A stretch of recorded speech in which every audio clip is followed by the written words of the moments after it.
তো দাদারা অনেক দূর থেকে উড়িষ্যার অনেক দূর থেকে এসছেন আমাদের সোনা ইঞ্জিনিয়ারিংয়ে ঠাকুরদাতে। তো ওনারা একটা চেন গাড়ি পুরনো কাজ হয়ে কালার হয়ে গেছে, দেখাও ওদিকে। হ্যাঁ, তো এই গাড়িটা লেখা চলছে, এই গাড়িটা ওনারা কিনেছেন, তো কাজ হয়ে কালার হয়ে গেছে, নিয়ে যাবেন। তো দাদা আপনারা কোত্থেকে এসছেন? আমরা আমরা নদী আর প্রায় 10 কিলোমিটার নদী বেরোতে হবে। যে ভুটভুটি যাকে বলে লঞ্চ আছে, আর পেরে ভাড়া নেয় 40 টাকা ভাড়া।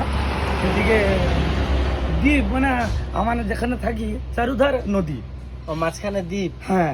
আচ্ছা আচ্ছা। আর হুইল দ্বীপ নাম শুনেছো? হ্যাঁ, এই হ্যাঁ, হুইল দ্বীপ আমাদের বাড়ি হুইল দ্বীপ প্রায় পাখাপাখি 20 কিলোমিটার হবে। এখান থেকে আমার এই ঠাকুরদা সোনা ইঞ্জিনিয়ারিং থেকে টোটাল কত কিলোমিটার রাস্তা?